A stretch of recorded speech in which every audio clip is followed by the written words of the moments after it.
Nelson Softline, but Steve Callahan present. Ashley Ledoux present. Emily McCabe present. Peter Michelson present. And Peter Saladino is not with us tonight, so I'm not sure where he is, but. All right, the first item, this is our agenda. We'll go as long as we can, I guess, to try to get through this. We've got some minutes, so we'll quickly go over the calendar. There's an update on the omnibus budget, Prop 2.5 budget guidance, which Frank is going to pass out. It's got some handouts on that. We have a reserve fund transfer from our town clerk, a discussion of town department budgets, and discussion of warrant articles. And then our routine committee update. So we have two sets of minutes that have gone out. The February 11th and January 14th. So I don't know if people have looked at those, if there are any comments or questions. If not, I would entertain a motion. yeah, just one comment on the February 11th minutes. I got some feedback from Ed Vizella, a little clarity.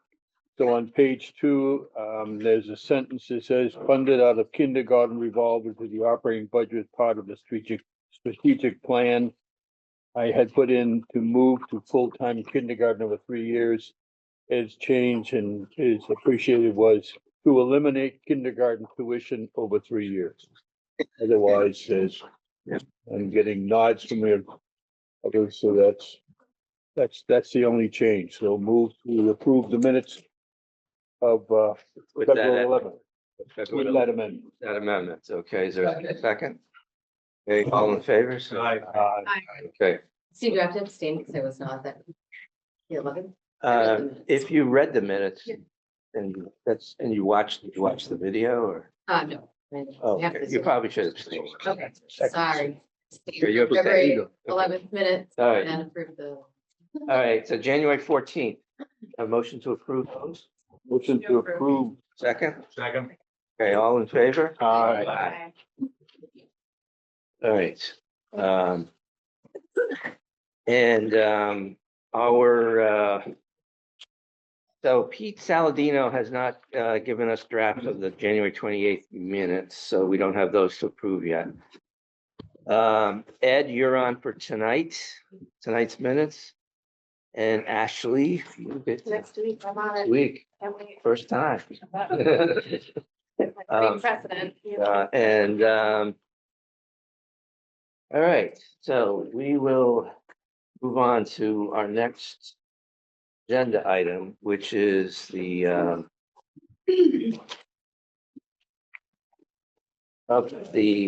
discussion of the 2026 omnibus Prop 2.5 budget guidance.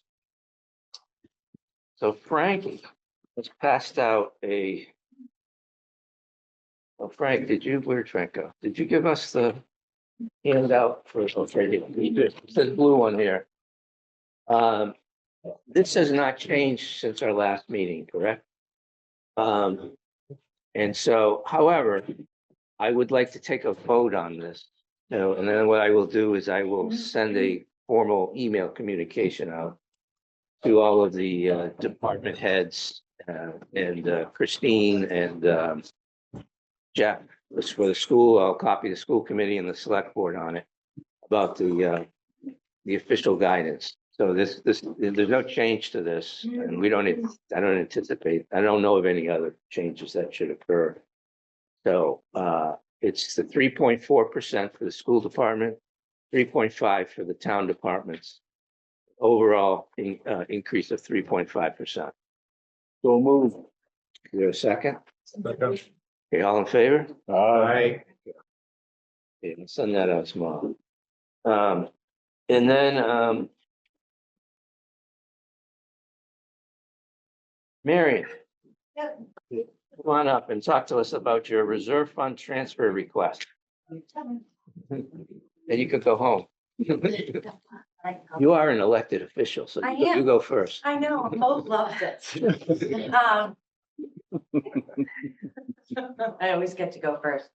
So because of the September primary in 2024 and the November general election, and because the state has requirements of us of what we need to do, whether we want to do it or not, we need more money to finish out this fiscal year. So we have submitted to the state at this point over $22,000 for reimbursement that we're waiting to get back for the 2 elections combined. That money has not come back yet. And when it does come back, it will go into the general fund as opposed to going into my budget that I can then spend on the local town election that we have coming up and the annual town meeting that we have coming up to finish out this fiscal year. So we were here in 2020 doing the exact same thing. And basically every 4 years, I'm going to be in front of you around this time of year, asking you for a reserve fund transfer to get us through the end of this fiscal year because of the budget restraints that the state requirements put on. Okay, Makes sense? yeah, and it'll just go to free cash at the end of the year when we do get it from the state. Is that correct? As far as I know, Yeah, right, okay. okay. So it's 22, you said? 20, how much? What did I say? I submitted 22,000. I'm asking for 11,000 for a reverse fund transfer. I submitted to the state. Oh, okay, For 11,000, reimbursement? 11,000 even? I believe so, yeah. Let me just double check my notes. Yes, $8,000 into operating and $3,000 into the salary. 11,000, okay. And do you have the form to sign or you'll get that? You'll get that to me later, I guess? Yes. Okay. All right. So I would entertain any questions or comments about that. What 2 elections were they for what year? I'm sorry, it was for this past September. Okay. So the fiscal year that we're currently in, but this past September, September 24, 2024, we had a primary. And then the state election, the presidential election that we had in November. Is it for things like poll watchers? It's everything. Yeah, it's basically what I'm submitting is when the state comes back with their local mandate. So the state requires us to do 2 weeks of in-person early voting during the presidential election in November. And they require us to do a full week in September. So in other words, in September, we were required to do work of in-person early voting, even though I knew that it wasn't going to be fiscally worth it. So I had to have police officers here. I had to have it fully staffed. In that week, 75 people voted in that primary early. But I don't get the luxury of making the decision of what makes fiscal sense. We have to do it, and then you submit back to the town. So to answer your question, it's all of the equipment that I have to set up for early in-person voting. It's to staff it. It's all of that. And then in November, thankfully in November, physically, it was kind of worth it because there was a lot of people that voted early in person. But there was 2 weeks of that, and it's including weekends. So that's the main thing that I'm submitting back for. That's what I am entitled to submit back for to get reimbursed. So will you budget that going forward? You know, that probably the same requirements will repeat. It will only repeat every 4-year cycle. It only happens every Yeah, 4 so years. that's what I mean. She's usually very accurate, Right. you know, and So it doesn't only have this repeats issue. every 4 it's, years. just, it's a timing issue with the Right. state Timing, every yeah. 4 years. Right, it's just a timing issue. So I was here in 2020. I'm here now, and assuming I get elected in 2027, I'll be back here in 2028, asking you the same thing. All right, well, let's hope so. All right. I might not be. You'll be. Any other questions? If not, I'd entertain a motion to approve $11,000 reserve fund transfer for the town clerk. So moved. Second. All in favor? Thank you. Welcome. Have a good evening. This is both sleep. Well, you won't like it. I'm kidding. Sorry. Okay, Frank, is Chief ready? Chief is on, you might need to promote her, seeing as soon as decided to suspend my. How do I do it? Oh, because I'm just come on, tell me how to do it. never done a promotion before. Chief, first time in the voting the chief I about go to people. participants. Yes. And then go to attendees. Click, Allowed to talk. Oh, over here. Yep. And, Okay.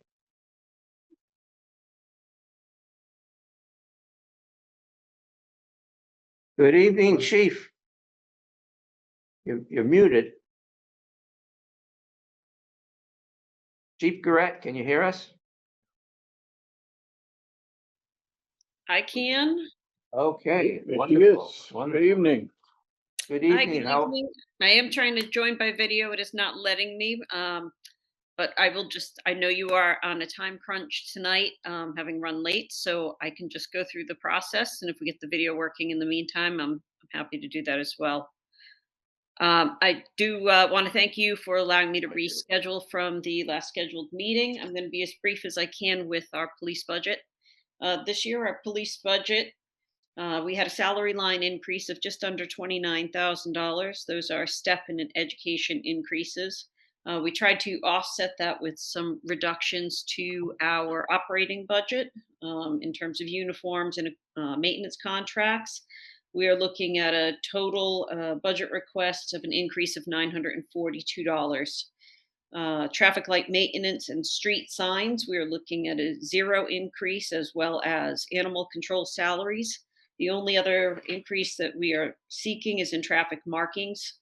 These are the long lines that are painted in town, the yellow and white lines. We have been over budget the last 2 years. The prices have just skyrocketed. So we know that we need to make an adjustment in what we are budgeting. I do want to thank Mo and his team in DPW. They have picked up a tremendous amount of slack in that and are absolutely saving the town quite a bit of money in terms of street markings. So those are my brief comments. I'm happy to answer any questions you might have to keep your meeting moving along. So Chief, you're now fully staffed? We are short one person. We had Sergeant Bird just retire after 30 years. That was in December. We have a great team right now, so we have the luxury of really trying to look for the right person to come over as opposed to just trying to fill a body. So we are one short. do you have a sufficient budget to feed Nova well? We have tremendous donations to feed them. And from a capital budgeting perspective, I know that's not in this operating budget, but how do we stand with the equipment and the needs in that area, vehicles, et cetera?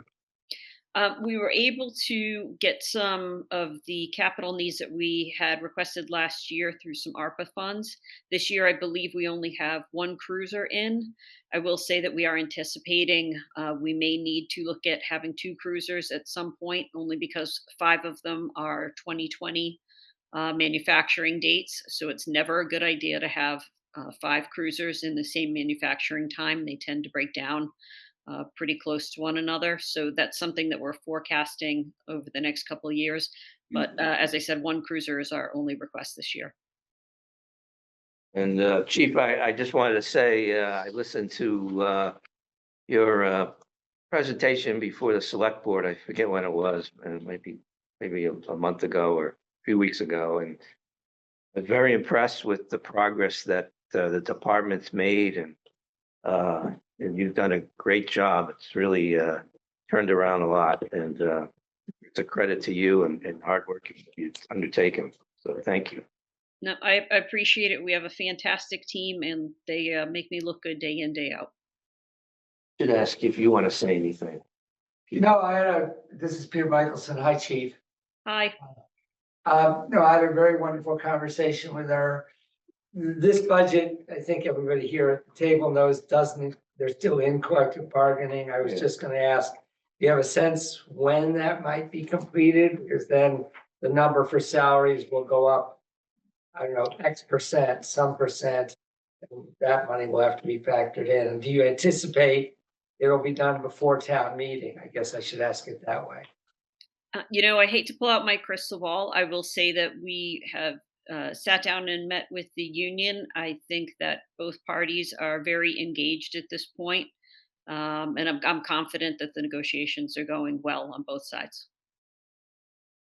And Christine, to that point, is there consideration in the net personnel budget for any union things that might hit this current year? I mean, Peter mentioned like the costs may go up.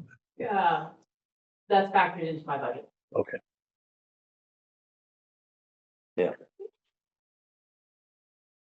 All right, any other questions for the chief? Thank you once again. Thank you. Thank you for everything you do. We appreciate it, chief. No, thank you and good speed to you tonight. I hope it goes quickly. Stay safe with you and your team. Thank you. Thanks a lot. Okay. Next up is Bo. Now, welcome, good evening. Good evening, everyone. Thank you for having me. So, Thanks for being so Mo, we had a couple things we wanted to talk to you about. One is the Water and Sewer Enterprise Fund, both the operating and the capital budgets. And then we have this article, so you don't have to wait around. We have this cemetery expansion and construction article before town meeting. And I think that's it, yeah. Okay. I will, did you want to say anything? Did you cover DPW this year? No, I mean, I think there's only 2 or 3 changes here that are pretty simple to describe, so. Okay. There's no level. I'll go right through the. Yeah, go ahead. So as far as the operating budget, we start with water. There's 22,000 in there for contract services. Basically, most of that is for, we're going into a FlexNet system, which will be able to read meters from our tower and get real-time data instantaneously. So we'll be able to do that, but it takes fees, annual maintenance fees for that. So that's what that increase mostly is, and there's a couple $1,000s in there for added contract services. We've been doing a lot of different things with our consultants that we have been kind of over budget in the last couple of years. Just want to kind of even that off. Okay. Okay. As far as fees, we're in a year this year with what they call UCMR. It's a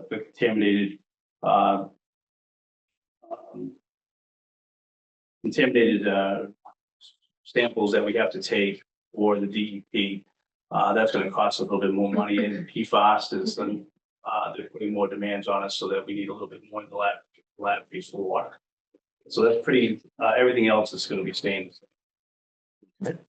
As far as sewer is concerned, we've been one of the warrant articles this year is to ask to extend the sewer budget through retained earnings to even up the budget. Right now, we're considerably over budget. It has to do with a lot of different issues that we have at the treatment plant this year with different services going down. But those have to be repaired. We can't have sewer backing up into the town. So would put us extremely over budget this year. So with that being said, $35,000 in sludge disposal and $10,000 extra in sewer chemicals. That's what's being produced by these issues that we've been having, especially I&I. We've talked about I&I in the past, and flow and infiltration. So the sewer chemicals kind of help to alleviate that, as well as the sewer sludge you get more sludge through all this infiltration coming through that we have to dispose of. And that costs have gone up in the last couple of years. The cost has gone up tremendously. So those two cover the overages that we have this year. So that's it for. Any questions on those 2 operating budgets? Seem pretty straightforward. That's the only thing I have. Okay. How about the capital? So as far as capital, we go to water capital. Oh, excuse me, before we leave. Sure. So Andrew, the offset that hits the general fund, there's no changes to the basic formulas there, right? We're still, Yeah, we didn't change it. okay, all right, okay. All right, go ahead. No. Okay. As far as water, capital, we're looking at a new vehicle for fiscal year 26, an F-550 to replace one of the water vehicles there. As far as water improvements, 50,000 to implement our FlexNet system through a customer and town portal, so that customers will be able to access their information as well. And then the $35,000 Risk and resiliency. risk and resiliency, that's from our consultant, because DEP is requiring us to do an update on our emergency response plan and our risk and resiliency plan. That's going to be hit to us, and we won't be able to do through the operating budget. So we have to through cap. So, question on the 50,000, the installation for FlexNet water monitoring system. How would that work? I'm just curious, like, so like I'm a resident, like, would I be able to go someplace? Yeah, so you're gonna be signing up for this. Okay, You're gonna be able to access your portal through this system.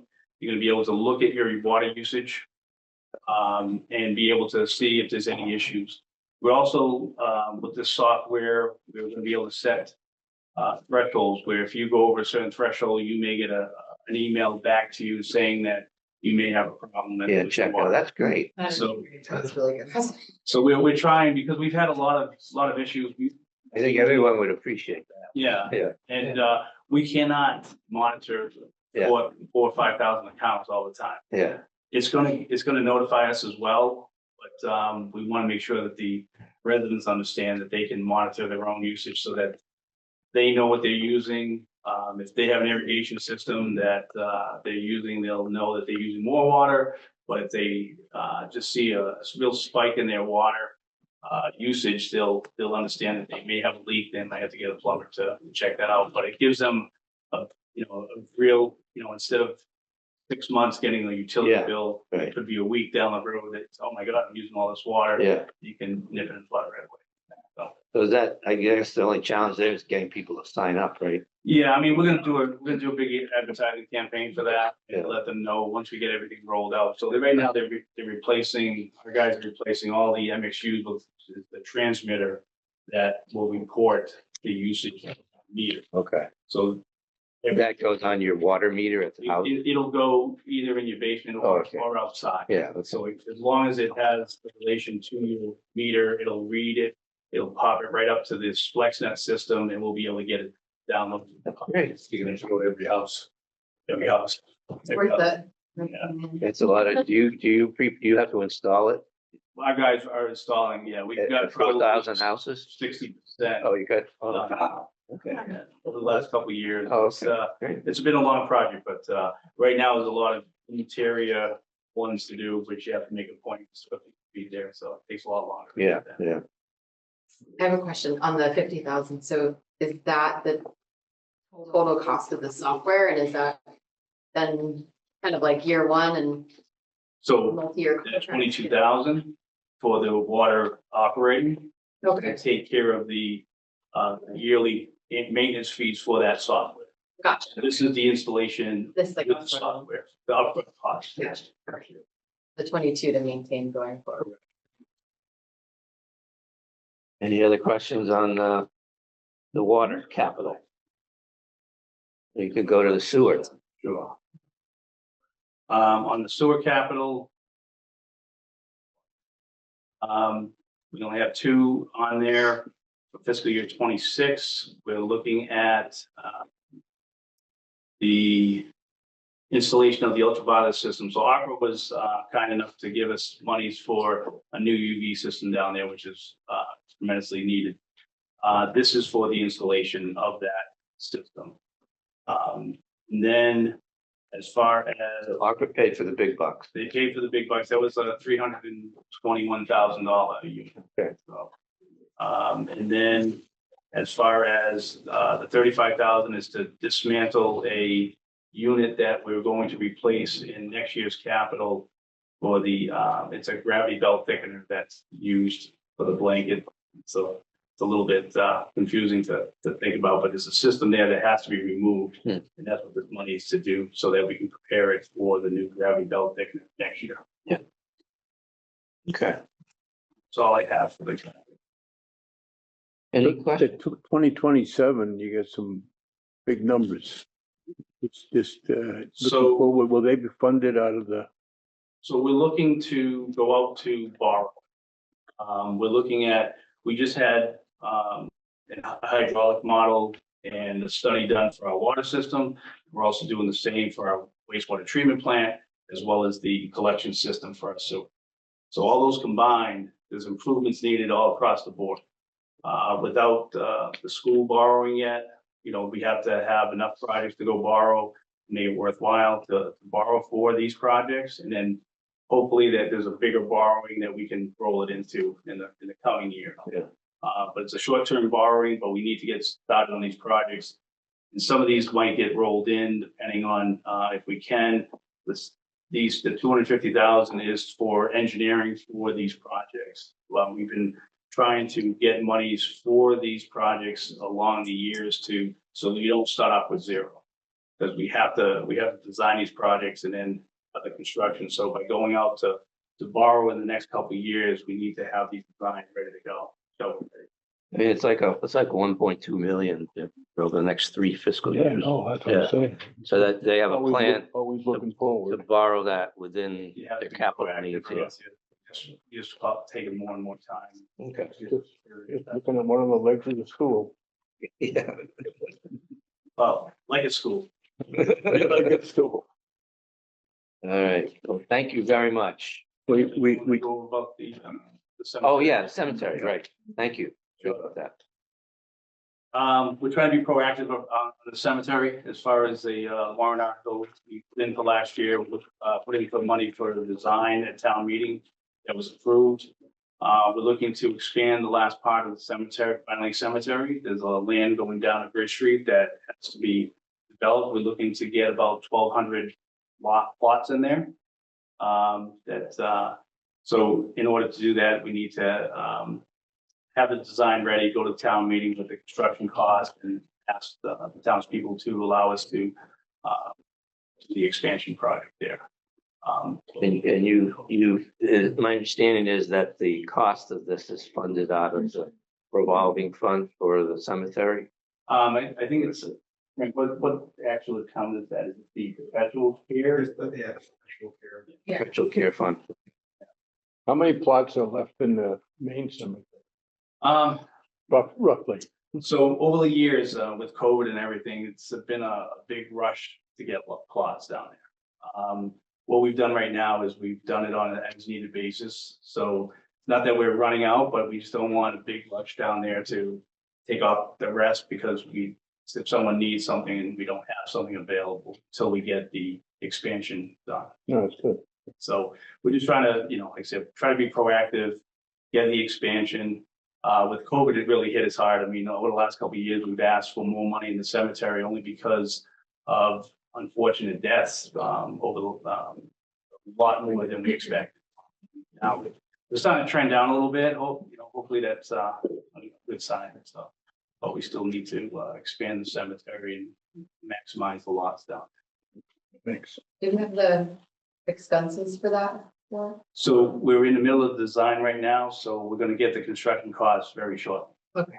So Well, So that will be input into the article when we get a draft of it. What is the perpetual care fund? So when someone buys a plot, they pay money in a perpetual care fund for the maintenance of that lot. Oh, okay. So it's Yeah. So like, what is it? What's the cost of the lot now? so you have to ask me that. Anybody buy one? Anyone buy? It's hopefully. Yes. but I had it all done, but we just recently changed over the last few years, so it did go up a little bit. I want to say it's I believe it's like $7,000 for a plot, and then perpetual care matches that. Oh, so it would be 14 grand. I'm not exactly sure on the perpetual care, but I think it's pretty close to that. And that's one of our articles, actually. And so every year you'll see people listed It's like the in second an or article, third, it's like the second or third article every year. Yeah. The people who have bought into the, People bought. into that unfortunate event, so. You should get your request in now. It only goes up. Want to get a good spot. All right. Okay, I guess that's it, Mo. Thank you for everything you do. We had a meeting 2 weeks ago with Rob Quinn, and he was very clear that when Mo speaks, he listens, so. You have him trained well. Oh, he's a tenant in my building, so yes. So I just like to chime in the cemetery expansion that's made up of separate. They will block revolving.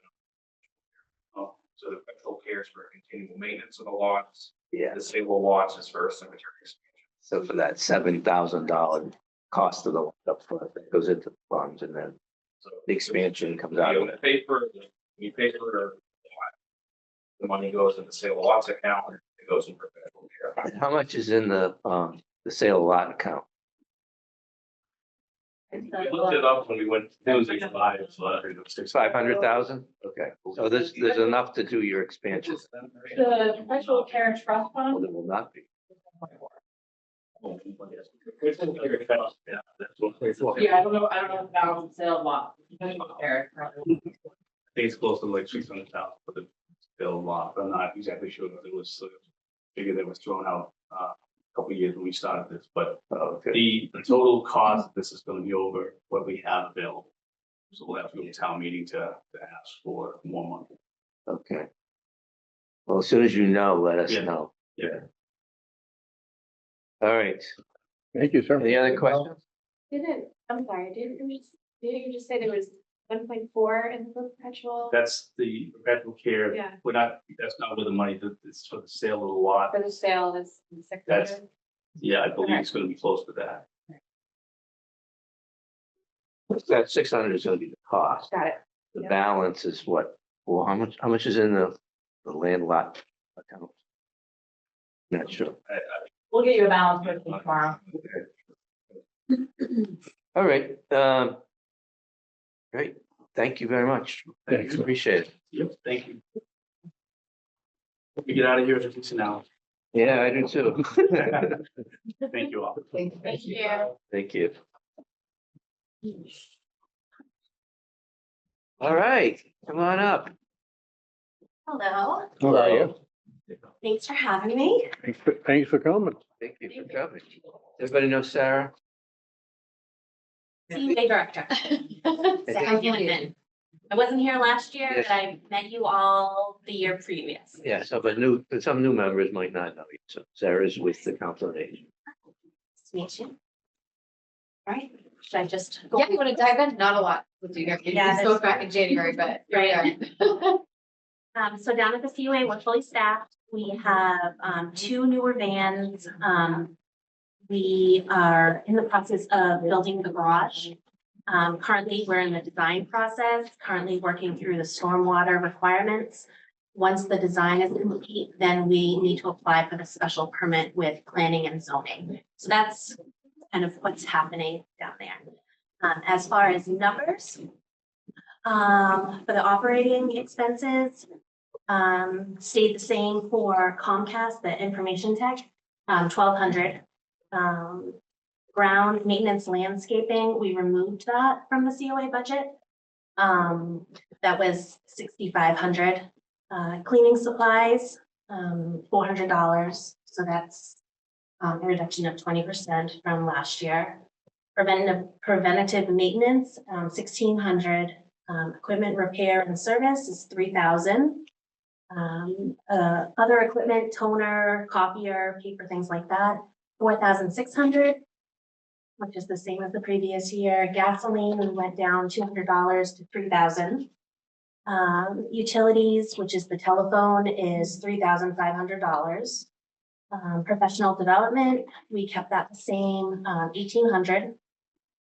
Going down to postage and stationery, went down $100, so we're at 2,400. Contract services, software license and support. That was an increase because of My Senior Center, which is the service that we use for our database. That increased. Movies, that went up a little bit. My Senior Center, which is another service that we use, that went up. Food permit is $100, so we need to actually increase that line, so that's at 2,500. Moving down to senior program development, that it stayed the same. That's where we bring in a lot of different entertainers and bring in new programs for the seniors. So that's at $3,000. Office supplies stayed the same, 1,200. Car allowance and mileage stayed the same at $200. So that brings us to $28,400 for operating expenses. Yeah. Okay, going down to 6,500 for ground maintenance and landscaping is because We're hoping to potentially have a grounds department. We need Christine for that. Yeah. It's above her. Yeah. Yeah, we need Christine. to be done by an outside service. Well, part of how we're gonna build ground maintenance over the next 2 years. Question. Are all your programming is in that one line? Is there like funding somewhere else? Yeah, Like, yeah. we have a gift account, we have a revolving account, so yeah, there are other ways. This is more so for the newer programs that we're trying to bring in. Okay. Yeah, I know it seems small, but. Do you know the balance? Do you know the balances in those revolving accounts, with the gift account? Don't have that right here. Okay, Get those for. okay, yeah. I did listen to your wonderful presentation, to the select board. So, and I know the answer to this, but for the benefit of everyone else, they may be wondering what the status of the garage is. We approved that like 2 years ago or something. So the Maybe status. update us on that. Sure, absolutely. So it's still in the design process, currently working through the stormwater requirements. Once that design is complete, then we need to apply for a special permit with planning and zoning. So it's a process. It's been put on hold a little bit, I want to say, due to some unexpected issues with Park and Rec. But you know, we're heading in the right direction. Okay. You just opened the can of worms. I was gonna say, I was like, I didn't hear that part. But well, maybe we could find out what those issues are when we talk to Park and Rec. I don't know. Anything else for Sarah? I mean, it seems we love it when budgets are reduced, so this is wonderful. Although I'm sure it's going to go up somewhere else. So I think we saw that already. So. I think, How do you fund I'm assuming the gift account is from gifts, but who funds the revolving? Revolving account. So if we have an exercise program, the participants pay the fees, and then from the revolving account, that's how we pay the instructors. Got it. Yeah. Okay. and you guys have had more expansion on programs. So the last couple of years, which is good. Absolutely. Yeah. Yeah, your numbers sounded great. Like Thank the you. number of seniors that are actively using the center. Very active Yeah. center. We're up to 20 exercise programs a week. So Yeah, there's honestly something for everyone at the senior center. Come on down. yeah. Next year. I That's what you're doing. I appreciate my bucket of dirt. I do get that every Good for work. the ice. Sand for They seniors. said they stand for seniors. It's collaboration with a couple of different departments, DPW, fire, and the senior center. And we all work together. We get the buckets. The fire department delivers them. So it's, I have You get your own I have a bucket? little bit of a hill. You bring your own bucket or do you have to? No, they give you the deliver- bucket. Oh my They even goodness. give you a scoop. What is it? Like salt. To prevent falls. With Oh, salt like sand. it's not dirt. I was like, I'm gonna be dirt. You see, Emily, when you get old like us, it gets really dangerous to fall. So we get, you know. have to be a senior to use. It has, we are a welcoming center at age 50. So there's. You're too young. And some of us are just crying in the back of the room. Don't rush it. We're there when you're ready.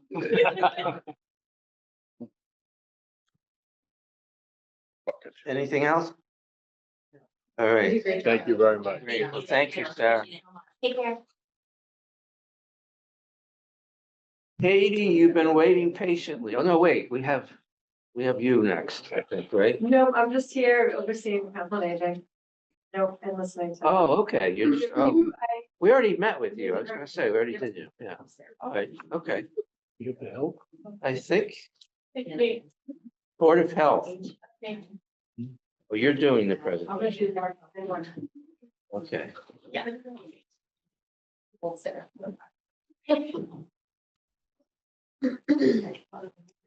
How was Omaha? Omaha was great.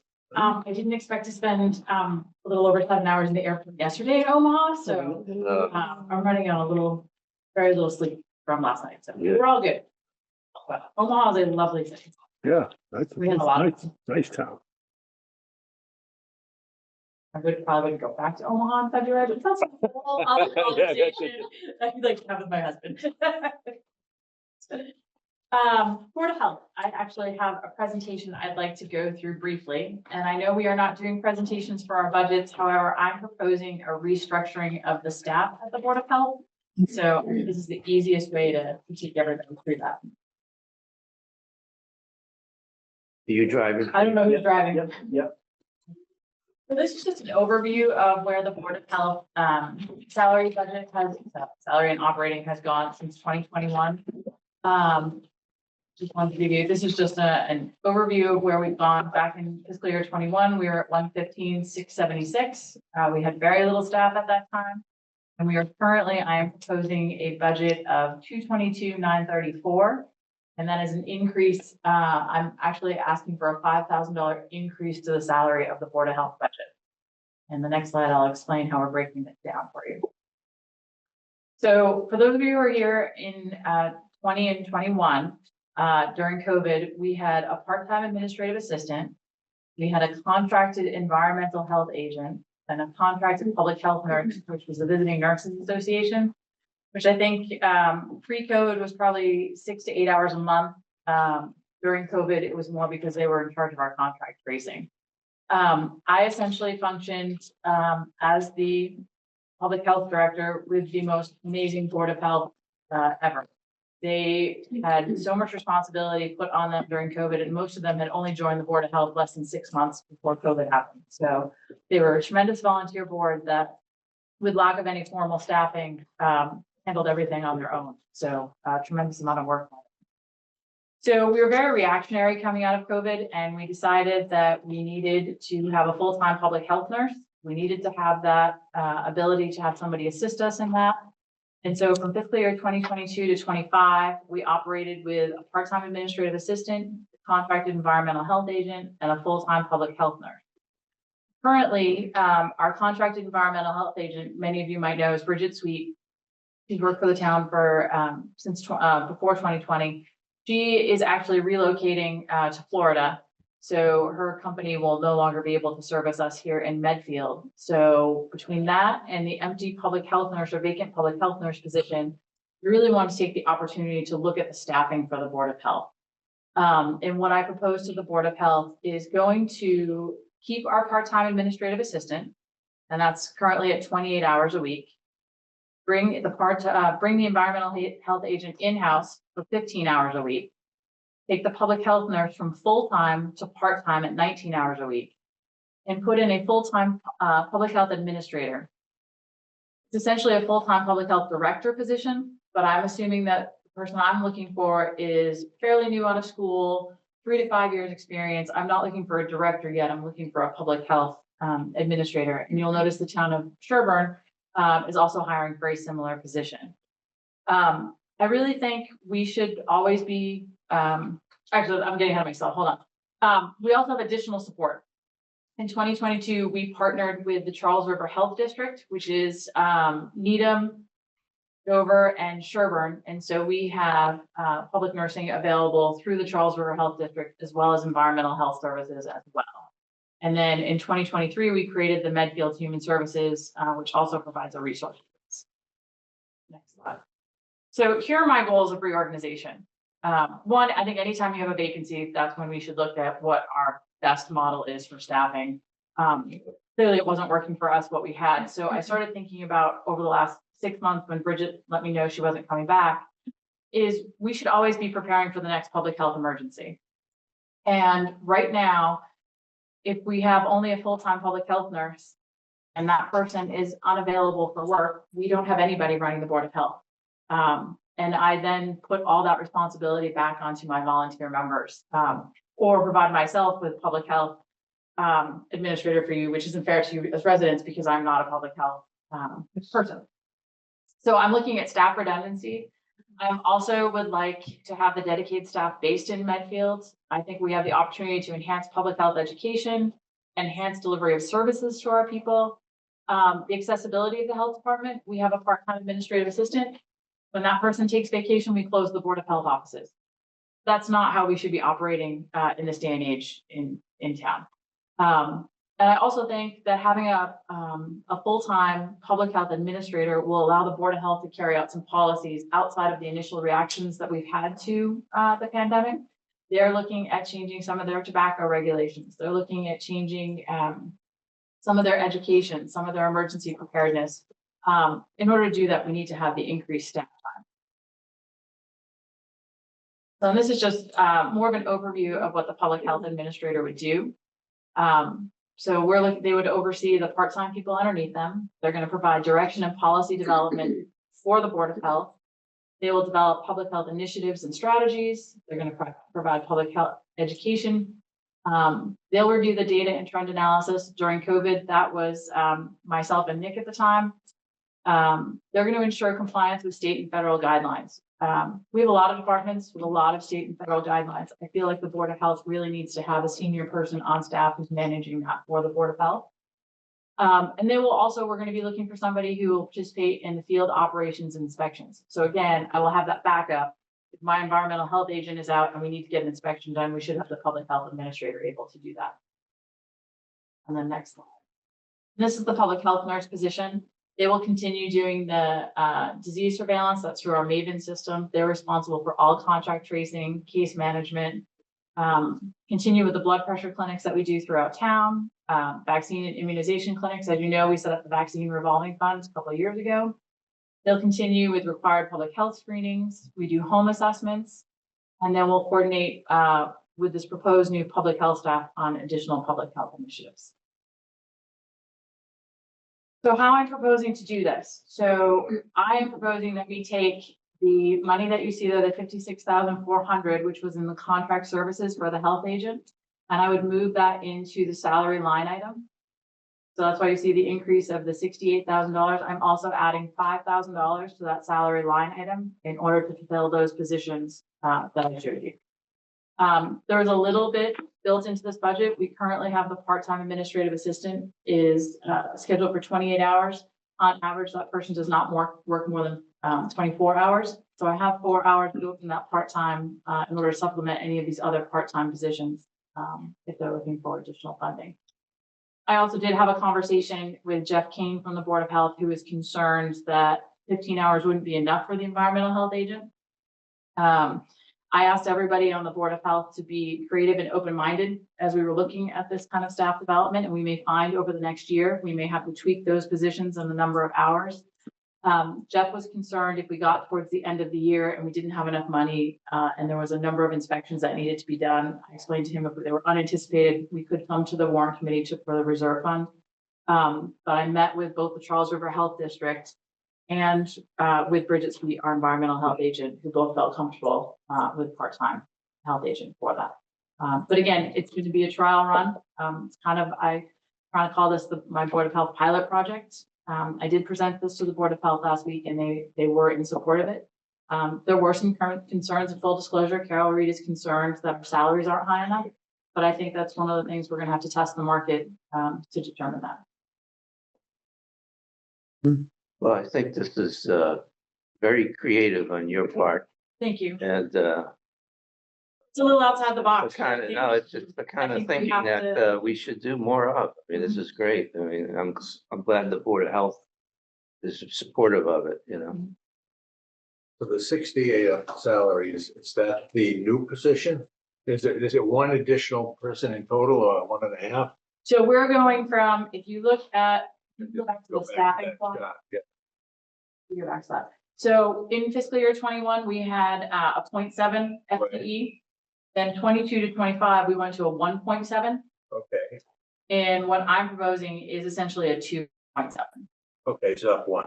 Yeah. That's what the incremental 68 is. Yeah, and the 68 is a combination of what we had funded for contracted, plus an additional 5,000. The Board of Health felt very strongly moving, the public health nurse. I'd originally proposed a 15-hour position and they felt strongly on the 19. So we added an additional $5,000 to this. You're able to accomplish all this because you're eliminating that contract Yes, position. yes.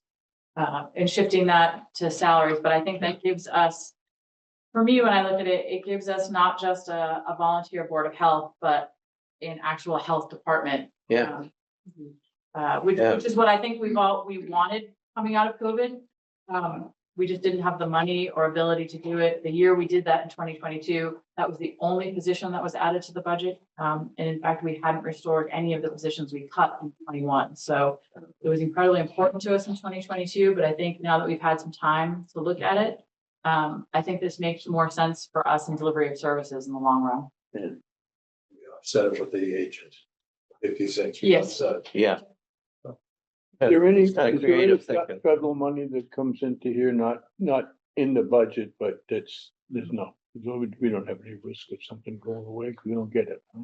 No, the Charles River Health District is a grant, and that's supported through the Commonwealth. A lot of their money is coming through the federal government, but right now that's been awarded by the state.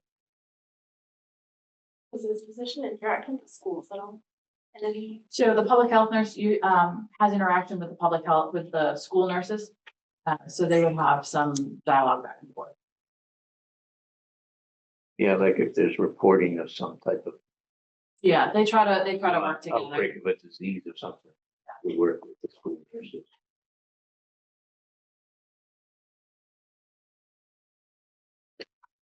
Anything else? Keep those wheels turning. I apologize, hold on 1 second. I did, Carol Reed had asked me, to just read for you the number of permits they issue each year. So I didn't have it for, currently for 25, but I can tell you during, calendar year 24, the Board of Health, issued permits for 12 soil tests, 16 plan reviews, 16 septic repairs, 16 septic installer permits, 14 septic hauler permits, 8 offal permits, 77 food permits, 28 temporary food permits, 6 tobacco product permits. They did 62 Form A reviews, 4 well permits. They issued 37 permits to keep animals, 10 camp permits, and 5 semi-public pools, and 1 bathing beach, which I assume is Hinkley. What's an awful permit? It is a food permit essentially. Oh, okay. Yeah, a meat thing. You had, Well, it's just, Which is why I looked it up before I came. that's a unique name. Okay, Thank you very much. thank you. I think that's actually really good to rethink things every couple of years. Yeah, I think so, and I think when you have the opportunity to do something like that, we don't have 2 vacancies very often. I think it really serves the needs of getting the health department in place. And I think given our budget situation, I mean, you saw it last year, we had to fund Park and Rec in January versus a full year. We've done it with other positions before. I think we have to be creative if we're gonna introduce these into the budget. Yeah. Okay. Thank you. You're welcome. Okay, Katie. Come visit us. You've been, last but not least, you've been waiting patiently. It's like the finale of the fireworks here. Everybody's just waiting for it. Thank you for being patient. We have to be it. I So think patient is my new title, Yeah, patient park and rec director. but we have three things, I think, well, technically on the agenda there's four, but I think we had your operating budget and then we had three articles, but I think I'd like to not spend time on the article we just spent an hour, 2 hours on with the select board. Because we're gonna probably have another meeting on that. If that's okay with everybody. And we'll have you back for that, okay? So it's the modular, the Park and Rec modular, and then the dissolution of the former revolving fund. Those are the two, along with your operating budget. So, does that make sense? Oh, and actually, we covered the Metacomet already and the capital budget. Yeah, so. All right, so why don't we go through your operating budget? So for us, for operating, the increase is our salary line, which is the other half of the assistant director position. So we were fully funded, half funded to start in January 2025 of this year. The position currently stays open. After we started the interview process while the FAC was still open, and then we finished it while the FAC was closed. Park and Recreation, myself, Christine, and our commission talked about, given the circumstances, it probably wouldn't be the best to bring someone in right now when there was a lot of unknowns, and we're still navigating that water. So our overall for our operating for us, the salary line is just the other half of the assistant director position. And then we took $10,000 and allocated it from our salary line over to the operating expenses.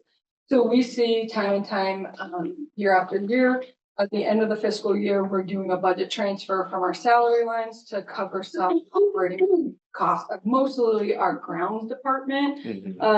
So this year we were requesting to allocate $10,000, $2,400 for professional development. Park and Recreation currently doesn't receive any funding for Park and Recreation for professional development. However, there's some certificates that our new groundskeeper would like to get, as well as some certifications for National Recreation and Park Association. So that would help us. And then we were going to allocate the other $7,400 towards our grounds. However, after today's department head meeting, as well as talking to Christine and Jill, our wonderful liaison, Park and Recreation, we understand that we have a revolving account, and because given those circumstances of the health insurance as well as other unforeseen increases across the board, we're now just recommending just to allocate $2,400 to the professional development, and that the $7,600 would be absorbed by the Park and Recreation revolving account. Oh, so 7,600 is gonna go away. Yeah, it doesn't go back to salary. So on this budget worksheet that we have, Yeah, the 7,600. so That'll just be level. Your request will be 30, you'll be at 3,400 then for your request. 2,400 plus the other half of the park assistant director position in the salary line. That's to annualize, because the person will be here a full year. Right. Yeah. Right. Yeah, so. Yeah. So it's probably 2,400 expenses and 19,900. It becomes 22,334, as opposed to 29,934. 2, 3, 3, 4. Okay. Yeah. Thank you. Apologize for the, it's good news, but That's it good. literally That's happened all right. at 11:15. A lot of moving parts. Okay. Yeah. We like to be surprised by good news. Thank you. Yes, It and was I like- told you, the fireworks at the end. Of the 6 questions I had in that 7,600, you don't have to answer them now. Well, we like when there's a collective group Yeah. problem Yeah. solved, you know? Yeah, and We don't have appreciate- departments fighting over things. No, I And we appreciate it. understand the assistant director is a big thing for the town, but also for our department. Yeah, So we really do appreciate that, because we You need another person. Yeah, okay. It's great cooperative effort, though. Thank you. So, I don't know how you want to do this, but we asked to go through the revolving account. Uh-huh. And I don't know if you want Frank or Andrew to help you do that, or if you feel comfortable walking us through this. Yeah, I mean, yeah, I can do a bulk of it. So a couple of things that we would like to go over tonight. We have this handout. Frank, So if we're on the first, I'm just gonna talk about summer camp. So our total income, if you guys have the Excel sheet, last year, our net profit was a little over $100,000. This year, we're able to offer a couple of different programs, even though we don't have a FAP center. We will be operating out of the modular account. We're gonna be offering on the modular, but then we're also expanding our Teen Extreme program. And so instead of 4 weeks, we're going to 6 weeks. That's an extra 90 registrations. So we'll see some additional revenue, but obviously we'll have a lot of expenditures. So we're hoping that we'll have a profit of over $105,000 for summer camp. I can't give definite numbers because we're still in the process of booking 25 field trips between our two summer camps that go on the road. So that is kind of a glimpse of what our summer camp looks like. And then our next topic would be. So, okay, so just, so on the second, on the staple page, the second page is the summer camp, right? Yeah. It has a summer camp on it. Yeah. So it's 24, then they've estimated 25 is going to be an increase of 41,000 income. Right. She doesn't have the estimated profit. And then on the third page, she's estimated, these are the top five programs. We asked her to list out Okay. income, expenses, or she put in cost for the program and the number of participants, but basically the top 5 for 2024 and 2025. Yeah. And she's got the summer camp going up to 105. They're in the process now of signing people up, so they don't really know yet, but And so for the programs, so that is on your cleared page, the soccer leagues. So the ones that you don't see numbers for are summer camp. The way we break down summer camp, this is just the easiest way. We have over 400 participants. MAP run, obviously, MAP is MAP. So that would be revenue loss for Park and Recreation Department, which is significant for us. Obviously with the FAP closure, we can't be landlords anymore. So we don't expect to see that when it comes back. Our ski club in 2024, and then our pre-K T-ball program.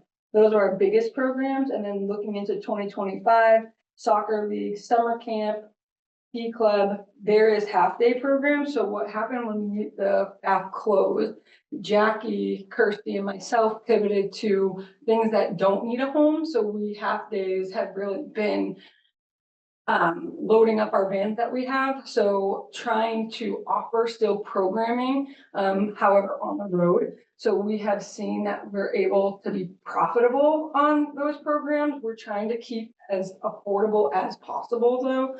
But we are seeing that we can pivot to that on a half day and pre-K T-ball. I'm sorry, I have a question. What is NPR cost and what is expenditure? So that's the NPR cost is what we're charging. And then the expenditures is what it costs per participant. So say for soccer Oh, league. so this is the NPR cost is the revenue. Yeah. You collect. Yep. And then. I might suggest you change the word cost, but. Yeah. Got it. And then expenditures is what it costs you. Okay. Yep. Yep. And then So if I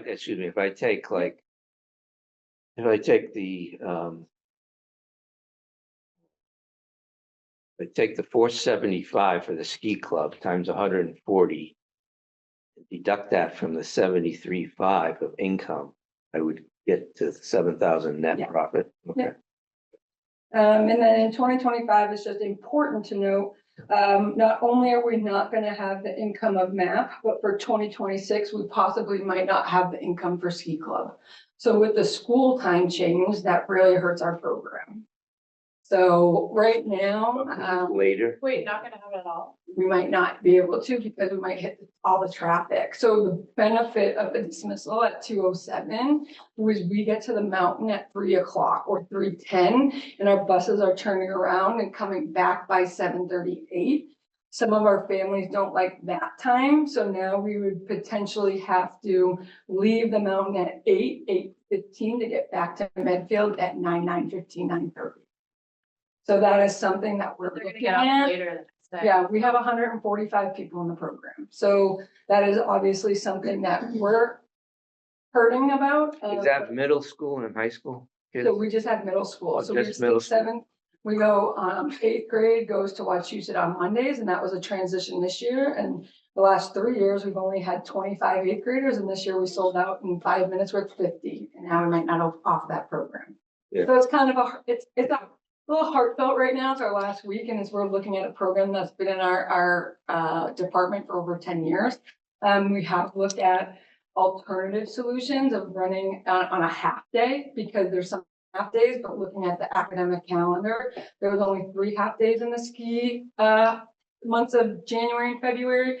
And then with the 2 mountains that we currently work with, they don't offer those discounted ticket rates. You need to go 4 or 6 weeks on the same day. Half days are inconsistent. They're Monday, Tuesday, and a Thursday. So right now we're in jeopardy of no ski club. Like I said, we're trying to be creative, but at the same time, What about cross-country skiing? I mean, yeah, sure. Can I just, I'm Do sorry. that I know closer. that's just, Yeah, are you saying that you don't think people will sign up, or so we might. I don't understand the traffic. So like when we go to trap right now, we leave and pull out of Blake around 2:25. Neshoba, we hit a little bit of traffic. Now we're gonna leave an hour later, we're gonna be in standstill traffic.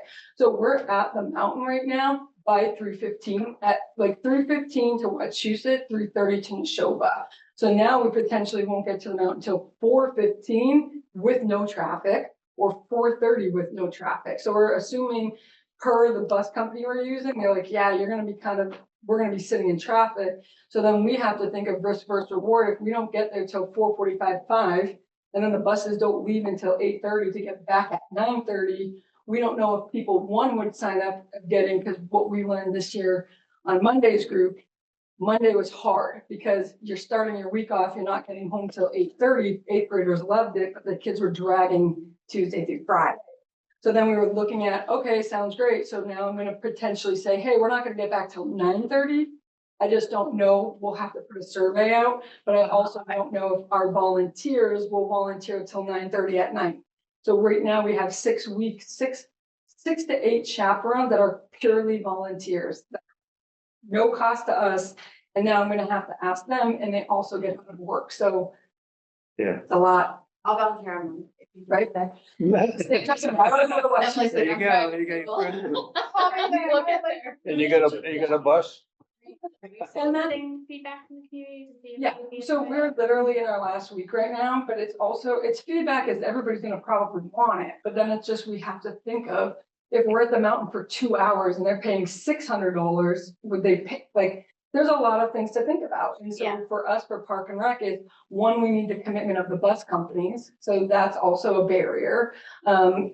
It was so ideal to have it at 2:07, and it is what it is. So we'll try our hardest to revive a program, but at the same time, we have to be realistic. Will this, Not dead yet, Katie. trust me, I love it. I love going to the mountain, like it's. What about holidays or teacher So. days, stuff like that? Not on a holiday, remember, so like, Okay. yeah, when we made the change from the Neshoba to Wachusett. Teacher, what are those called, those teacher, they give the. Professional development. days? So we, the only option when we transferred out of Neshoba was only Monday or Tuesday at Wachusett, because it's so popular. And so right now, we're still, when you work with vendors like that, it's usually. But every town has different days for teacher development. So it's not like Yeah, a holiday. But the problem with that is that the mountains don't give you the discounted rate. Because we're buying packages of 4 weeks or 6 weeks, consistent days. So professional development days. Well, I days. think you might want to look into that, because I Oh, thought, I have, trust me. no, but I love this thought program. I watched the school committee meeting a couple weeks ago. And one of the feedbacks was parents wanted consistent days. Yeah. So Well, we see that- they might be set, I think, Sticking a line. yeah, yeah. And those are the things that we are very hopeful for. It also too is our volunteers on professional development days. It's harder for us when we're running half-day programming. Yeah. We only have a staff of 2.5. We Yeah. have someone part-time. So it's challenging to be able to staff that. Okay. So hopefully, but that would also be a revenue loss of close to over $30,000 if ski club doesn't. And plus no match. But net profit, it's less than that, right? It's only 10,000. Yeah, so 10,000 plus 20,000, so a little over $30,000. On the net profit, you've got net, Yeah, if you combine the two, right? Taking out map and. oh, Right, map, 20,000. 20, yeah, Yeah. 30,000, okay, got it. Right, that's all. Okay. And then on the next page, so this is, I wasn't able to do a full calendar year of income for vendor program versus Medfield Park and Rec. Massive sheet is not on here, however, in just a quick snapshot is we run between winter, which is starts in December to spring, 91 different programs. So this is, the page is just a minimum of what we could make. If we hit minimum numbers, maximum numbers, and then the median numbers. So the bottom line is what we could make depending on that. Sometimes programs do get canceled because of low enrollment. So that's why we want to do a snapshot of if we hit a minimum, if we hit the maximum, as well as we hit the median. That's showing the. Right? Yeah. Yeah. Roll up. And Net then- profit, not volume. Is this Yep. revenue or net? Net. Is this Yeah. net? Yeah. You say 91 Because it's program, coming off the details sheet, right? Yeah. So So the detailed sheet. I think it's in the But then this spreadsheet that you sent out. Yeah, it's not printed, but there was a big, huge list Oh, of okay. programs. Okay. Okay, And then lastly is our fields, so we go by calendar year, not fiscal year when it comes to field. So in 2023, we were at a deficit of 35,529.78. 2024, I am pulling the numbers, just like I said, we end and wrap up at the end of December. And then hopefully I can have these numbers pretty soon. We currently have someone out of office who might be able to help me with these numbers. But we usually run, it's noted when I presented last year at the Warrant Committee, as well as this year, it's our two deficits that are our field and our pond. It's something that I wanted to make note about is our pond usually runs at a deficit between $50,000 to $60,000 a year. now what, explain that last one, because I thought that the summer camp So our was a summer- big money maker. What else is? Our summer camp is a big money maker, and on the same side of it, our pond drains the money. So no pun intended, but. So somebody's not doing the accounting correctly then. Well, So- our so summer camp is. are you- Pond. That camp is separate from the pond. Yeah, So it's, so they don't go to the pond and they something. do go to our pond, but that's not in our numbers. Like, so summer camp, we just do snapshots of summer camp, like I put, So how much money do you make you make what, 100,000 on summer? yeah, How much do you lose on the pond? 50 to 60,000 Okay, so if you put them two together, you're still making money. Yeah. Okay. Yeah. All right. during this. You say you lose on the pond. What, how do you lose? It's just an expense that she's not allocating to the summer camp. Well, we Yeah, lose what is the expense of the payroll, pond? lifeguards. Just the payroll. Payroll for the lifeguards to stay with the American Red Cross standards, GL lab testing that we have to Do all the. All right.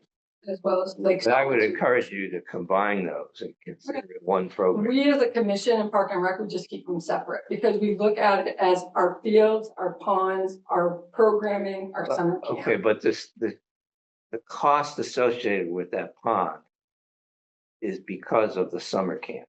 Slightly, it's open to the public as well, though. So summer camp's only there for 2 hours a day, Monday through Friday. Then we're open weekends, we're open 11 to 6, Monday through Sunday. Yeah. So camp is only a small portion of that from 2 to 4. We'll include some allocation. How do you know you're not charging? Here's my question. If you think you're making a lot of money on summer camp, there's this cost that you're not including. Maybe you're not charging enough. For summer camp? Yeah. Well, summer camp, that's a hard line to balance for us because. You shouldn't keep the pond open Yeah. 8 hours a day. I was gonna say. That charges the parents I was more like, for when you summer look camp. at like it's full scope of a big pond, crazy. it's you, we have to look at it from where I come from in my park and rec background. The waterway is a $50,000 deficit for camps to be there from 2 to 4. Camps, it's a luxury. You don't have to have water, but it's a luxury to have. Yeah. But then when you think of it, when I sell pond passes, I'm selling $5,000 a year on pond passes for the public. That's it. So have you considered like not having the pond open then? Like No, whether that is something, it's just one of those things is like, we're able to sustain it all right now, but if things drastically change, and like, hey, you have to cut some of your revolving account, like, okay, well, our pond is 60,000, our fields, we need fields, we need But a that- pond. So, Okay, but the cost of that, whatever that number is, the deficit for the Yeah. pond cost. Some of that is to fill the water, right? To clean it, to fill water every year and to drain it, right? To get it. small amount. Okay, and then another part of it is the lifeguards, right? Lifeguards are about $40,000 a summer, Okay, the bulk of it. all right.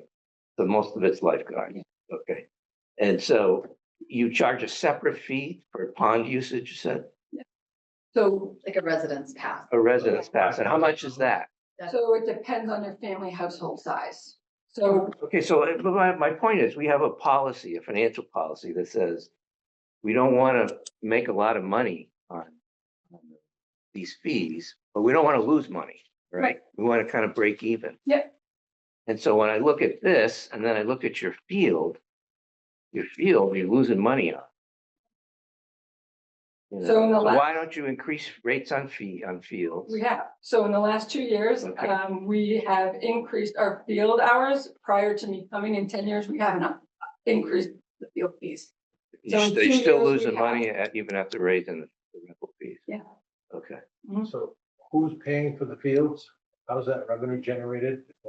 Park and Rec, so some of our profits from like some of our programming is offsetting our field costs. You're paying for the cost of the field, the utilization? Yeah. Who's charging the cost? It's our fields. Who's charging you for the cost of the field? They have to maintain. We have to maintain them. Maintain. Yes. But you guys also got fees from other organizations. right? Yeah, so Yeah, we like- have private So entities. it's really that kind of help. looking at that. Yeah. As, you know, So that. those are the expenses and the revenue comes from. like soccer tournaments and stuff like that. Yeah, so we have like, Medfield baseball is a big one and Medfield youth lacrosse. So they pay for uses of the field. And then all the other incomes are private organizations. So we up the cost of our private groups a little bit higher because we want to keep the cost for our residents down for our youth group. So, but what the thing is, it's a contingency. Sometimes our fields are used more by our youth groups and they get priority. And so I don't have as many opportunities to rent out the fields for the private group who pays more money, who would bring more revenue. But you know, like the select board, I'll give you an example. The select board just went through a process where they looked at the transfer station. Mhm. And Mo gave a presentation. He said, you know what, we're losing money at the transfer station. So we need to increase our transfer station sticker fees. Yeah. And just to break even. Yeah. That's sort of, you know, the mentality that we should have with all of this stuff. Yeah. And that is the mentality Park and Recreation Commission and I have. It's just bridging the gap. What we don't want to do is because 10 years we haven't upped the fees, say, hey, youth lacrosse, we need to go from, say, I can't remember off the top of my head, but $5,000 to $10,000 Okay. in a year. Because then they already set their prices Right. and then so we're moving in that direction and we're slowly bridging the gap. But at the same time, our two biggest incomes are youth teams, youth lacrosse and youth baseball. Yeah. So that's where we are bridging. It's just, we felt that just like when we had MAP, we hadn't changed our fees in a long time. And then we're upping it by $2.50 an hour. Then we upped it to $5 an hour. Yeah. So we're getting there. It's just, overall. Well, when you look at your overall budget, the fact that you said you're losing $30,000, right? Between the 20 for the map rental and then Yep. the ski club, Mhm. you're gonna have to make that up somewhere, right? If you want to continue to provide, So maybe an opportunity to look at that. I think historically, these deficits are just being sustained by revolving, which is funds from other programs. Yeah. So it's worth a look at least to say, if you did an allocation to pond from the summer camp, what would that be versus, permit prices? And then you're right, you have to go out and look, say, well, what is Sherburne charging for our pond, right? Yeah. Versus what we're in charge for Yeah. this pond, and it's like, Exactly, and that's the thing we did look at is Yeah. Hinkley Pond unfortunately is not a destination location. It is not like what you see in Natick or Westwood, or we don't have paddle boarding, or so it's one of those things too, is like if you price out and say, let's go up to $200 for a season pass, we're not gonna get that. Yeah, okay, yeah. And so it's one of those things like, we're lucky that your other programs seems Maybe, like that. maybe, Because there are a lot of people there. but maybe what Emily says, maybe we shouldn't be offering. Oh, that's a takeaway, so to count. I'm not sure I agree with that either. But if there's only a few people, Like, I've been there in the summer. And nobody's there. nobody there, but I don't go that often, and I don't know what I'm talking about. I'm Yeah. just trying to say that if you're saying that the main cost of it is staffing, yet we can't support that with the revenue coming in for that portion of it, Yeah. then there's something missing there. Right. And like, I don't know, you can't ask for. Well, there's some work to be done. We can- Yeah, but you're doing. I mean, who a great knows? We'll job. just, Yeah, I Yeah, mean, no, I don't mean. You got the lifeguards. We're just trying to think about things. So can you walk us through this first page? yes, Andrew, can you help me with this?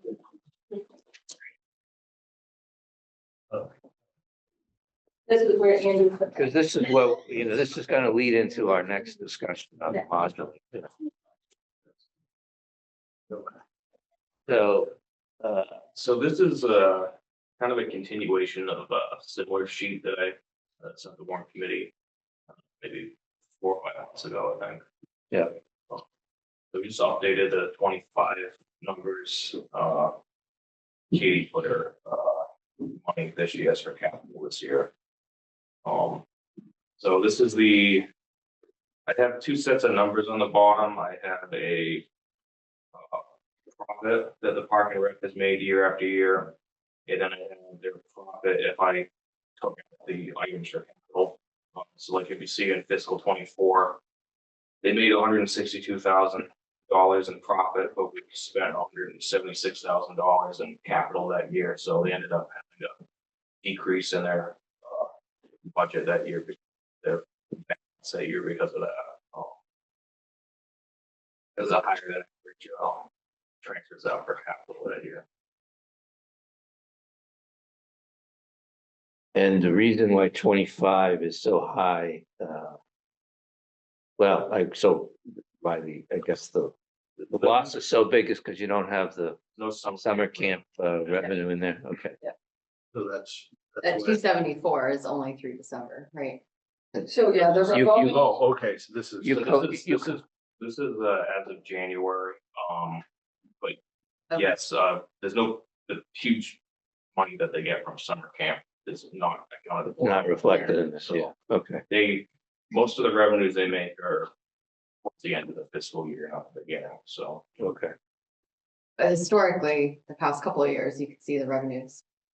Pretty steady. You expect the same level of programming for summer camp this year. Yep. But you already have $334,000 of salary, which is, I mean, it's pretty close to 22, 23. Is that the budget for the full year? So It's 334. That apple to it's not gonna be the whole year, it'll be kind of close to it, so they collect the money, the fees for the summer camp, Oh, okay. April, May, June, Yeah. but then when they actually pay the salaries, those are July, August, so Yeah. you'll see the revenues in one year and then the expenditures in subsequent year, so that's why the salaries are that high. It's paid all the summer camp people, but the revenues were collected in the previous This, year. so this expense is really 24s. 24, that's some- summer 24, but falls at fiscal 25. Okay. So this green highlighted amount of $80,000, money for capital. Mhm. Want to explain that? Yeah, so that we this year allocated 80,000 from revolving account to the Metacomic tennis courts. And Finally, interrupt, when do you think construction will start? So the RFP process would have to go and it would be contingent on who gets that bid. We would want it as soon as possible as of yesterday, but at the same time, I'm really not sure what the year out. Will Does the that have coach to happen be- at? has to pass at town meeting. Yeah, that's past. It's the supposed town to be our meeting. meeting. Okay. And then there are rumors going around that the courts will not be open until they're resurfaced. Is that Mhm. true? So the courts will remain closed until the court can be redone. That's for safety reasons? Yeah, so we potentially either got vandalized and or huge windstorm ripped off a large portion of court one. And then other places are peeling up. So then we contacted between when that was brought to our attention, up until I won't even say the last week of January, trying to find companies that will come up to patchwork it. Seal coating, the two that came in was around $75,000 just to come in to fix.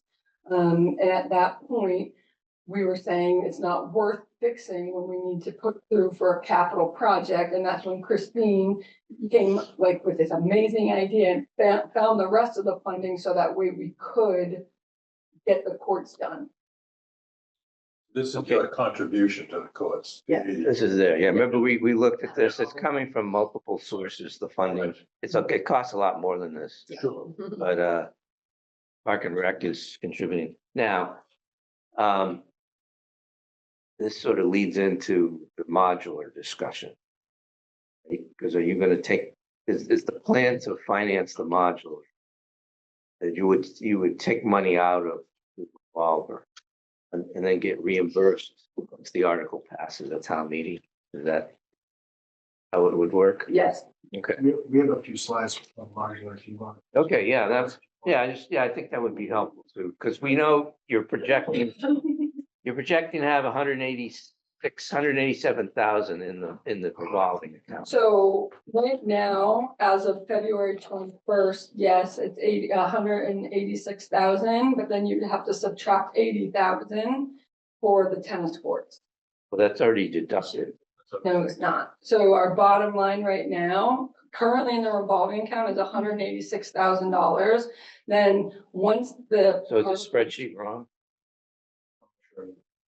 It's got a bracket around the 80. I'm assuming it's deducted. No, so the 80 is what we allocated to it. So how does the spreadsheet work? Do you add the numbers and deduct the bracket? Is that what works? I'm just trying- It's a little. Doesn't add up? Is that what's that? Andrew, help me out here. No, it doesn't add up. No, 900, it's 900 minus 500. It doesn't roll forward, is what you're No, saying? it doesn't roll down. Okay, well. Doesn't that's- flip down, as it That's were. that's a problem. I'd like to understand how that works. I mean, if you do it, It it does. comes out to when It is. Yeah. I just did the math. I do too. You know, 543 plus 274, less 334, 216, and 80 is 186. So you Yeah, so the deduct- 80 It is is up. already deducted. The 80 So is now already it's deducted. 186. Yeah. Plus, that's not the other. revenues So the that 80's we made. deducted, Katie. 80 is already done. Well, yeah, Okay, all right. You got 187 after the tennis courts. Right. Yeah, okay, so there's 187. Yeah. Okay, so Frank, do you want to present the? Sure. Now, and this, so you got 187, you're gonna get money from So- summer camp added to this before town meeting. so 187 is currently where we sit. Yeah. So we always front load our money. So right now, the 186 doesn't though pay out all of the vendors that we have currently going. Okay, So like understand. we will have a substantial amount of money coming out of the revolving account once we pay all of our vendors out. Or we've already taken money up until April. Right. So all this will start to whittle down really quickly. Because if you look in November. But this, December, according to this, Cash basis. you're gonna get another $480,000 of revenue from Just some. summer, right? Yeah, That's gonna add to the 180. yeah. So you'll have plenty It'll of dip money. and then it'll- Yes. Yeah, yeah, okay. Then we do. All right, I was just curious of, the modular cost being able to be funded out of this account. Yeah. It looks like. That was our original question. Yes, yes. Yes. So I will speed through these. Okay. As fast as you would like me to, but ask me to Please- slow down if you'd like. please go. I know it's been a long night. So this is just a quick overview of not only the proposal for the modular that we've all been working on, but also just a little bit of status update on where the project stands. So in working with Parks and Rec, they've expressed interest in having a 48x60 modular unit to be leased and be located nearby the Hinkley Swim Pond. Ideally, the modular would be in place by June 1st to accommodate summer camp shortly thereafter. And the plan will be reassessed after the first year. Fiscal year 2026 funding request totals $165,000. And I'll get into the breakdown of where that funding will come from. 156,000 of that total is purely for the Triumph rental. Triumph is the name of the vendor. So I'm using that name throughout the presentation. This is just a quick one. We closed the FAF in November. We immediately started looking at not only modular options, but also available commercial space for lease in town. We did this in close coordination with the Planning and Building Committee.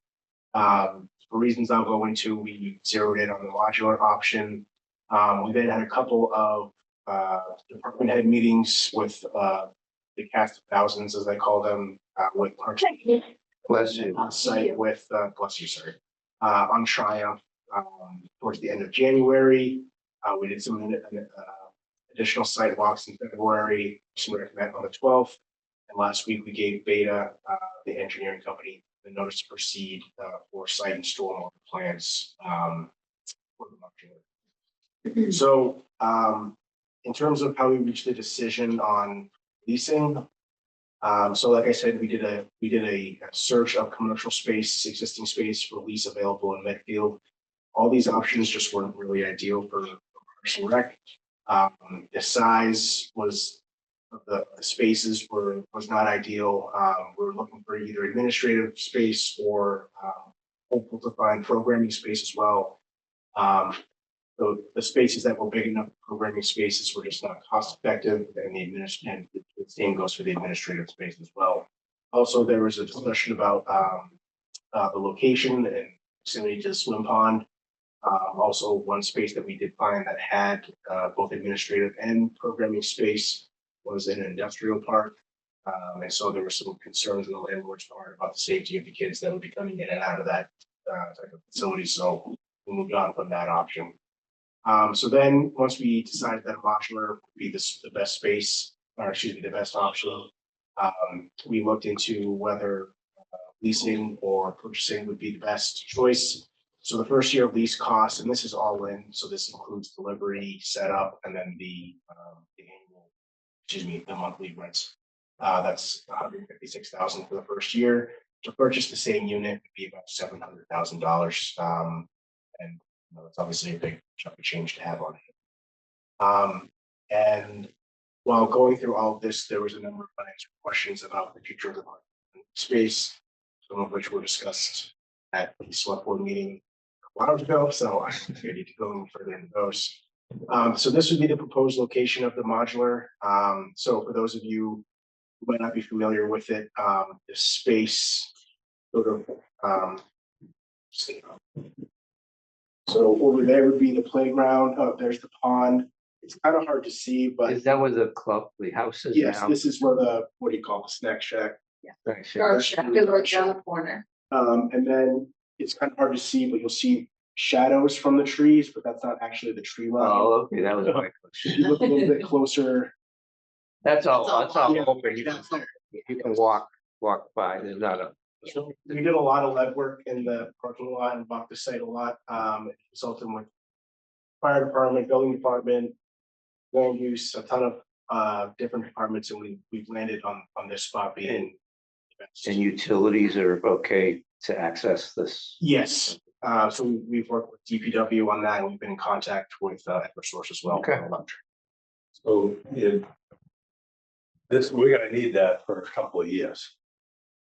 I would assume. Yeah. I mean, it's just, the 156 is just for this 1 year. And there's no way, even if this, what we talked about, but that would take, that's still years away. So I guess you don't want to buy it. I was gonna say, if we're gonna be there for at least 3 years, they're up over 400,000 anyway. 500, you get pretty close to the purchase price. I think and I could be speaking out of turn here, I think the hesitation was Parks and Rec would like the modular in place as soon as humanly possible. Of course. So I think there was a question of, we come up with the funding of 700,000. Right. And really, we would probably. And I know Frank was looking into, I don't know if he did this or not, whether he leased it. I think there's an ability to get it, if we decide later to buy it, That's how I just. an ability to get a discount. I don't know what they call it. It's not called lease purchase, but. Yeah, they were, I think at this point, we're still getting sales pitch, and so we're not entirely sure what that would look like yet. There is an option out there, but we don't know the economics of it yet. Okay.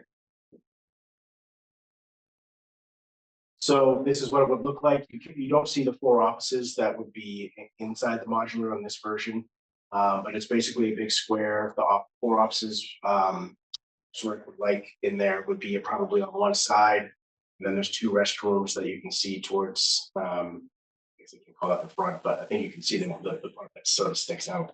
Those are 2 restrooms and a closet. How many square feet? It is, whatever 48 48 times 60 is. 930, I'm not gonna do much. You're on your own. 2,700. Something like that, 2,700. It's actually. Not as big as the 20,000 square feet that they want to do. It's the same size as the modular at Memorial. Okay, And it's a pretty good size. I think none of us really knew how big it was. And I remember Nick Brown on Parks and Rec was walking, he was like, this thing's gonna be doing some other work. Yeah, so you see the. And he said it was gonna be very Big big. enough. You can separate it into little separate, like. Yeah. Yeah. So that's what we can design it as we want. And so what the hopes are with this is we can run 2 classes simultaneously, similar to what we could do at the FAP. And then you have the other supplemental. how big is the FAS? How many Locations. square feet is that? Oh. I'm not sure, I have to check the property card. That's okay, that's all right. No, I was curious. No. It's bigger than the But model. you guys still Yeah, have 5. space in other areas too to run programming. This kind of an idea. More space if that article passes on the hospital. We have So I'm, a lot more, yeah. It says according to Google, 12,000 square feet. The FAP Center, Mhm. okay, That's So- what Google. so basically double that. Yeah. so the 165 proposed for fiscal year 2026, $65,000 of that would come from the municipal building stabilization fund, and that's been reviewed and recommended by the capital budget committee. And then I think a future warrant committee meeting, Ron is going to come in and discuss the assessors overlay, but that's basically an amount that the assessors feel that they can release from their reserve. That money is not appropriated; it flows to free cash. So that $100,000 would kick in the 165,000 in total. And so I think we just touched on this a second ago. Katie did. So the cost essentially would be front loaded or by the Parks and Rec revolving fund. We actually probably won't have that many costs before town meeting, but any costs that are incurred by the revolving fund, if the article is passed, would then be reimbursed by this fund. Yeah, but that can't happen until July, right? Yeah, so you need the money, you're gonna have to take the money out of your fall before summer camp to get it ready. Yeah. And then- Those lease payments are monthly. There are sometimes setup costs, so Okay, it won't be 165,000. I don't think. won't come all at once. So there's no P and L impact. Not, There's really no P and L. not to Park and Rec. But yeah, well, I mean, we're, 100K is coming from it's free cash. overlay, It's free that's cash. 65. It's all free cash. Right, so there's no no expense, P&L. Yeah, yeah. Right. What's the assessor, can you just, look at that? Assessor overlay, can you just say what that was again? Sure. So very brief, so every year, we have that section of the budget that is expenditures not requiring appropriation. And so we do, the assessors every year put money aside in the budget to fund things like exemptions or people who appeal their tax bills. And so we have to account for all that we essentially don't collect because of things like exemptions or so on. Like my property was not appraised correctly or evaluated correctly, it was too high, and so they're granted an abatement on their tax bill. So that money builds up over time, and so when the assessors go back and look and they say, okay, we're comfortable with the amount of money that we have on hand to fulfill X amount of abatements and exemptions, they felt that the account had grown to a point where they could release $100,000 from that account. And then, like I said, if it's not appropriated, it flows right into free cash. I do think, I don't know if it's the next. Yeah, but it ends up in free cash. It doesn't get appropriated before. Yeah. Before it's. Right. So, it's creative problems. Yeah, right. Yeah, it helps a timing issue, right? Right. Yeah. Right. So there are some additional costs that we're expecting outside of just the lease itself.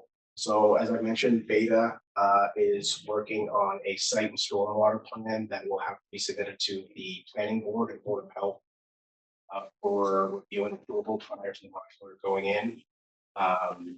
They'll actually be there tomorrow, having an initial site visit. If anyone wants to join.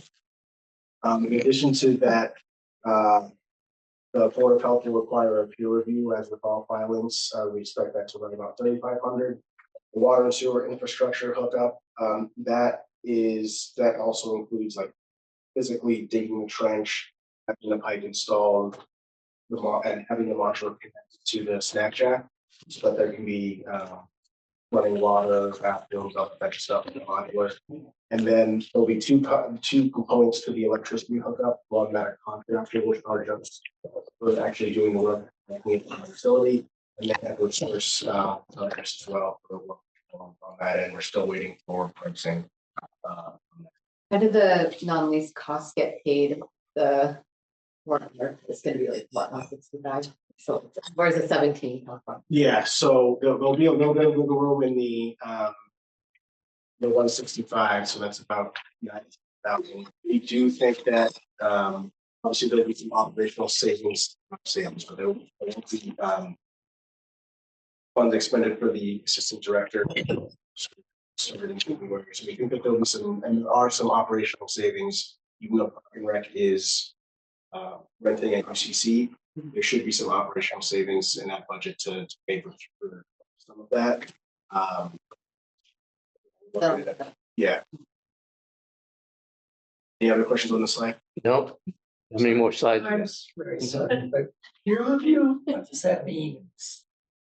I think of peer review, like peer reviewing a scientific article or something. Like, what does peer review mean in this setting? So if the Board of Health receives a plan for stormwater review, it's gonna happen for any applicant, not just the town. The Board of Health would hire an engineer to basically do a peer review of other engineered stormwater plan for the site. It's usually paid for, but I want. In that case, that's us.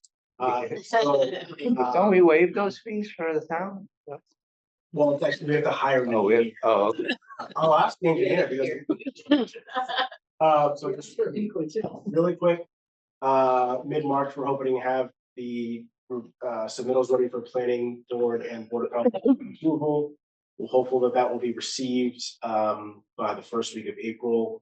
With about a 3 to 4 week lead time for the modular to arrive. So hopefully that's here mid-May, and then we can start working on the utility. Really tight timeline. That's an excellent segue to the last slide. So many departments have been involved in this effort, and it's taken a lot of time.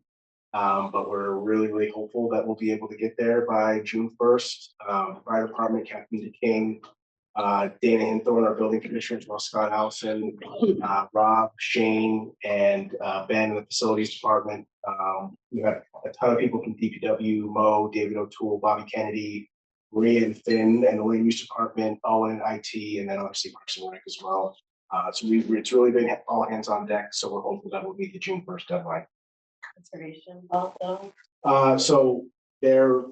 Conservation is part of land use. Yeah, right. But I know they kind of. Yes, also true. So we've had sort of high level conversations with Finn, but I think one of the reasons that site was chosen is that it's outside the wetland buffer. So I don't know what to bother Finn about it. Or the conservation. And not. Well, thank you, all the work. I know you personally have done a lot of work in this, right? So, you know, Katie, you've dealt with everything over the last, 3 or 4 months? How long has this been going 2 on? years. Years. Since November Was first, it I was on the way, I was in a wedding and I got a call from Christina, you need to get the building clear. I'm like, oh, off to the races. Well, I think one of the Well, things, I know you've been really challenged, and I think you've reacted under fire admirably, so. it's quite a, Couldn't do without everybody on that slide. it's a fire drill, yeah. It's a collective effort, right? It You really know, is. when I called the panic. when it But to Ed's point, this is really a stopgap, right? I mean, when, after, to get that in place so you can be functioning this year. But I'm sure in anticipation of the town meeting, a question's gonna come up.